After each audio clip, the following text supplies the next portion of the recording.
Me, 55F, and my husband, 55 meters, have two biological children, 31F and 29F. 16 years ago we started fostering and took in Sally, 30F, when she was 16. We knew she came from a background of being sexually abused, but did not know many details and didn't pressure her into talking about it. But of course still did our best to help her and treat her equally to our other children.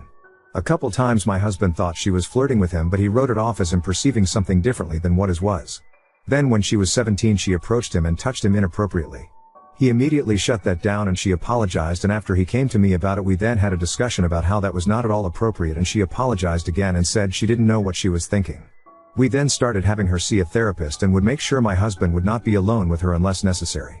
You would think we'd contact the social worker and get her in a different home, but she had a couple months until she graduated and was going to dorm in college, so we figured it would be best not to disrupt things too much for her last couple months. We would still welcome her to come back during her breaks, and she had a very good relationship with our other daughters. One day when she was 20 and back home on break, she approached my husband while he was in the kitchen grabbing a midnight snack while the rest of us were sleeping and took her shirt off in front of him. He came and got me and we told her she needed to leave. After that, we told her she would not be welcome in our home anymore, but we would continue to financially support her until she graduated, would not tell anyone else what happened, and we would still be cordial if we ever saw her in public as long as she does the same and stay on the right path, and she apology. Zedin agreed. After that, we would rarely see Sally because she kept in touch with our daughters since they were still good friends, which she didn't have many of, and I didn't want her to lose that support system. But when we did see her it would be at the maximum small talk.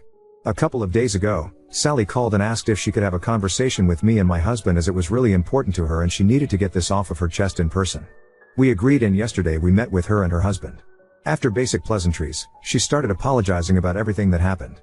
She opened up and started explaining her childhood and how she was sexually abused by her dad and uncle, and growing up she thought that was the way daughters were supposed to show love to their dads. With my husband being nice to her and her having a distorted view on how to interact with a male in a fatherly role, she responded the way she was used to. It was a long conversation and I'm not going to get into too many details, but overall she said she realizes today how disgusting and inappropriate her actions were and she's very ashamed of what she did and has been doing a lot of counseling working on herself and wants to apologize personally to us for everything she did.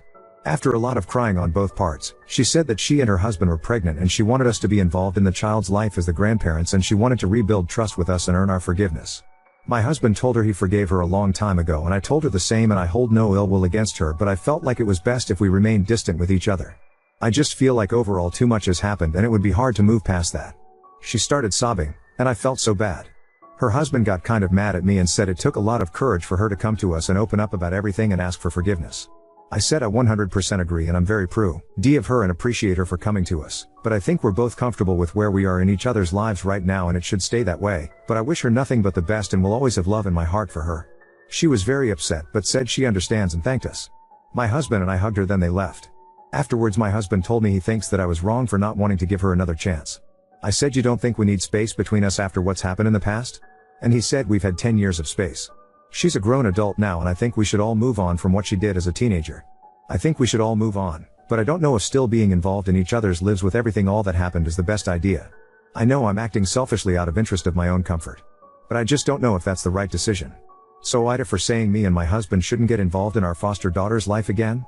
Edit, addressing some things mentioned. 1. I'm actually surprised my husband wants to give her another chance. After the second incident he wanted to go completely no contact outside of finish paying for her school, since we had already told her we'd take care of that, and wanted to tell our daughters to cut her off.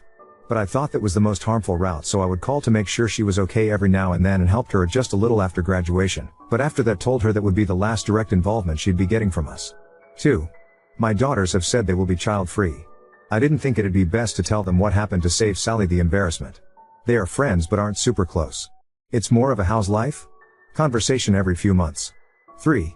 Before the first incident when she was 17 things were very good and we were talking about proceeding with adoption, which she was receptive about.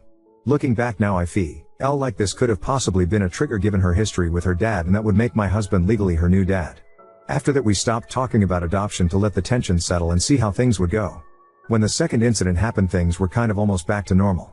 I feel like all this also adds to her request that we be grandparents to the baby, because if we had ended up going through with adoption we would have been a real family and legally the grandparents, so it's like she wants that relationship that we had back for.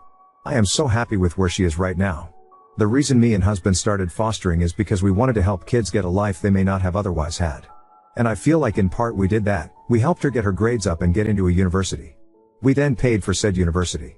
And when she finished, we helped her get set up in an apartment and look for jobs so she wouldn't be like a fish out of water. After that we stopped contact and decided to our separate ways, mainly due to the concern that she may try something again or even accuse my husband of something.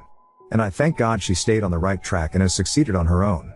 I do love her, but sometimes I think it's better to love someone from a distance. I just don't know if this should be one of those cases still. 5. Honestly don't know what I'm worried about. It's like a jumble of thoughts.